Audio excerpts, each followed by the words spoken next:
नमो भगवते तस्मै कृष्णायाद्भुतकर्मणे रूपनाम विभेदेन जगत कीर्ति यो यतः सच्चिदानन्दरूपाय विश्वोत्पत्त्यादिहेतवे तापत्रय विनाशाय श्रीकृष्णाय वयं नुमः। श्रीमद्भागवत महापुराण दसम स्कंध उत्तरार्ध 81वां अध्याय। सुदामा जी को ऐश्वर्य की प्राप्ति। श्री सुखदेव जी कहते हैं, प्रिय परीक्षित, भगवान श्री कृष्ण सबके मन की बात जानते हैं। वे ब्राह्मणों के परम भक्त, उनके कलेशों के नाशक तथा संतों के एकमात्र आश्रय हैं। वे पूर्वोक्त प्रकार से उन ब्राह्मण देवता के साथ बहुत देर तक बातचीत करते रहे। अब वे अपने प्यारे सखा उन ब्राह्मण से तनिक मुस्कुराकर विनोद करते हुए बोले। उस समय भगवान श्री कृष्ण उन ब्राह्मण देवता की ओर प्रेम भरी दृष्टि से देख रहे थे। भगवान श्री कृष्ण ने कहा, ब्राह्मण, आप अपने घर से मेरे लिए क्या उपहार लाए हैं? मेरे प्रेमी भक्त जब प्रेम से थोड़ी सी वस्तु भी मुझे अर्पण करते हैं तो वह मेरे लिए बहुत हो जाती है, परंतु मेरे अभक्त यदि बहुत सी सामग्री भी मुझे भेंट करते हैं तो उससे मैं संतुष्ट नहीं होता। जो पुरुष प्रेम भक्ति से फल फूल तथा पत्ता पानी में से कोई भी वस्तु मुझे समर्पित करता है तो मैं उस शुद्ध चित्त भक्ति का वह प्रेमोपहार केवल स्वीकार ही नहीं करता बल्कि तुरंत भोग लगा लेता हूँ। परीक्षित, भगवान श्री कृष्ण के ऐसा कहने पर भी उन ब्राह्मण देवता ने लज्जावश उन लक्ष्मीपति को वे 4 मुट्ठी चिवड़े नहीं दिए। उन्होंने संकोच से अपना मुंह नीचे कर लिया था। परीक्षित, भगवान श्री कृष्ण समस्त प्राणियों के हृदय का एक एक संकल्प और उनका अभाव भी जानते हैं। उन्होंने ब्राह्मण के आने का कारण, उनके हृदय की बात जान ली। अब वे विचार करने लगे कि एक तो यह है मेरा प्यारा सखा है, दूसरे इसने पहले कभी लक्ष्मी की कामना से मेरा भजन नहीं किया है। इस समय यह अपनी पतिव्रता पत्नी को प्रसन्न करने के लिए उसी के आग्रह से यहाँ आया है। अब मैं इसे ऐसी संपत्ति दूंगा जो देवताओं के लिए भी अत्यंत दुर्लभ है। भगवान श्री कृष्ण ने ऐसा विचार करके उनके वस्त्र में से चिथड़े की एक पोटली में बंधा हुआ चिवड़ा, यह क्या है, ऐसा कहकर स्वयं ही छीन लिया और बड़े आदर से कहने लगे, प्यारे मित्र, यह तो तुम मेरे लिए अत्यंत प्रिय भेंट ले आए हो। ये चिवड़े न केवल मुझे बल्कि सारे संसार को तृप्त करने के लिए पर्याप्त हैं। ऐसा कहकर वे उसमें से एक मुट्ठी चिवड़ा खा गए और दूसरी मुट्ठी ज्यों ही भरी त्यों ही रुक्मिणी के रूप में स्वयं भगवती लक्ष्मी जी ने भगवान श्री कृष्ण का हाथ पकड़ लिया, क्योंकि वे तो एकमात्र भगवान के पारायण हैं, उन्हें छोड़कर और कहीं जा नहीं सकती। रुक्मिणी जी ने कहा, विश्वात्मन, बस मनुष्य को इस लोक में तथा मरने के बाद परलोक में भी समस्त संपत्तियों की समृद्धि प्राप्त करने के लिए यह एक मुट्ठी चिवड़ा ही बहुत है, क्योंकि आपके लिए इतना ही प्रसन्नता का हेतु बन जाता है। परीक्षित, ब्राह्मण देवता उस रात को भगवान श्री कृष्ण के महल में ही रहे। उन्होंने बड़े आराम से वहाँ खाया पिया और ऐसा अनुभव किया मानो मैं वैकुंठ में ही पहुँच गया हूँ। परीक्षित, श्री कृष्ण से ब्राह्मण को प्रत्यक्ष रूप में कुछ भी न मिला, फिर भी उन्होंने उनसे कुछ मांगा नहीं। वे अपने चित्त की करतूत पर कुछ लज्जित से होकर भगवान श्री कृष्ण के दर्शन जनित आनंद में डूबते उतराते अपने घर की ओर चल पड़े। वे मन ही मन सोचने लगे, अहो कितने आनंद और आश्चर्य की बात है। ब्राह्मणों को अपना इष्ट देव मानने वाले भगवान श्री कृष्ण की ब्राह्मण भक्ति आज मैंने अपनी आंखों देख ली। धन्य है जिनके बच्चे स्थल पर स्वयं लक्ष्मी जी सदा विराजमान रहती हैं। उन्होंने मुझ अत्यंत दरिद्र को अपने हृदय से लगा लिया। कहाँ तो मैं अत्यंत पापी और दरिद्र, और कहाँ लक्ष्मी के एकमात्र आश्रय भगवान श्री कृष्ण। परंतु उन्होंने यह ब्राह्मण है ऐसा समझकर मुझे अपनी भुजाओं में भरकर हृदय से लगा लिया। इतना ही नहीं, उन्होंने मुझे उस पलंग पर सुलाया जिस पर उनकी प्राण प्रिया रुक्मिणी जी शयन करती हैं, मानो मैं उनका सगा भाई हूँ।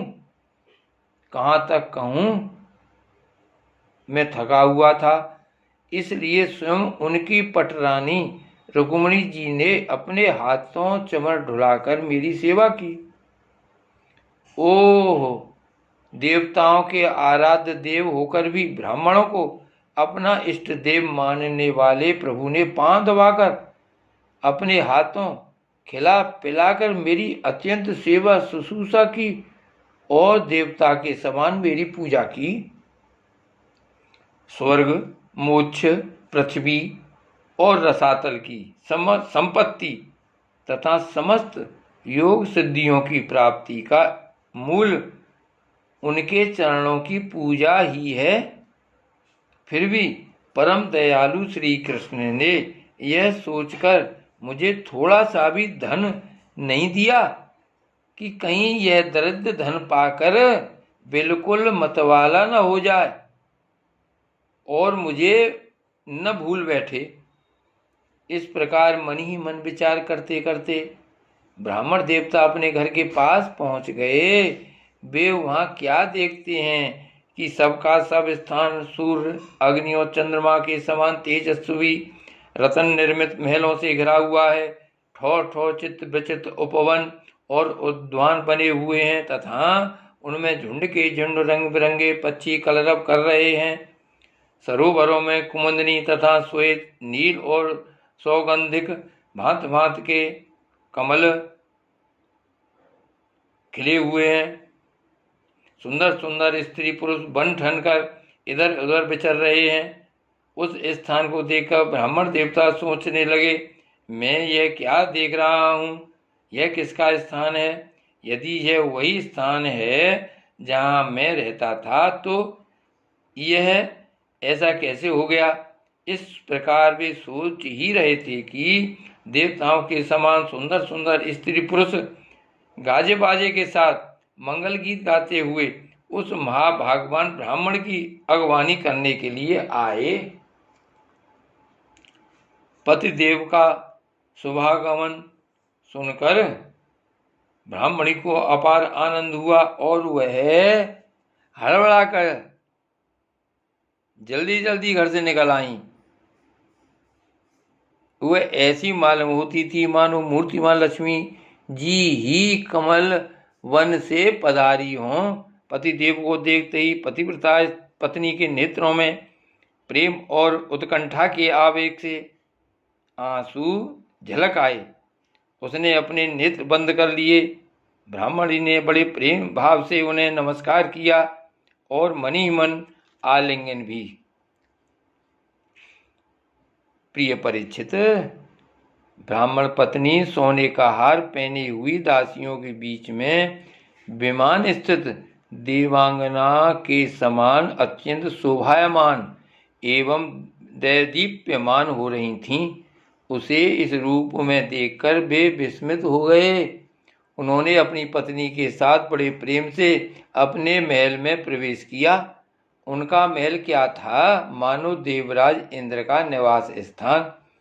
इसमें मड़ियों के सैकड़ों खंभे खड़े थे। हाथी के दांत के बने हुए और सोने के पात से मड़े हुए पलंगों पर दूध के फैन की तरह श्वेत और कोमल बिछौने बिछ रहे थे।